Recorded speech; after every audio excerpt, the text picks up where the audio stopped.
Michael Gordon, Wall Street Journal. Quick follow to that for the foreign minister. Are you meeting with your Saudi counterpart here in the context of UNGA to try to discuss how to resolve the dispute you have with the Saudis emanating from Canada's criticism of the human rights situation there? What do you think might be the first steps toward resolving that? And do you feel that the United States government has been sufficiently supportive, because it hasn't said much publicly about this? Have they been helpful privately, or are they neutral? I have been in close touch with Adele all summer. We call each other on our cell phones. Just to be clear, Adel Al-Jubeir is the Saudi foreign minister. Sorry.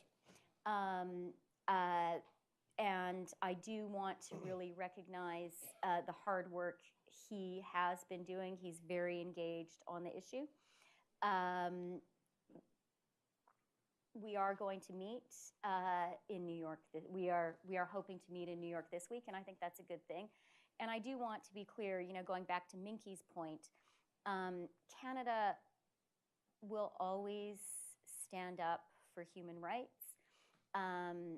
As Jane pointed out, we feel a particular obligation to women who are fighting for their rights around the world. Women's rights are human rights. And we feel a particular obligation to people who have a personal connection to Canada.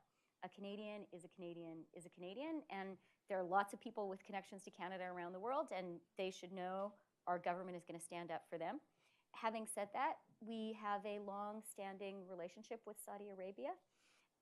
In the G7 foreign ministers' statement in April, which I hosted in Toronto, we recognized the impressive reforms that are happening in Saudi Arabia and talked about our support for them, while we also referred to ongoing human rights concerns. So that's a conversation that I'm very glad that we'll be continuing to have.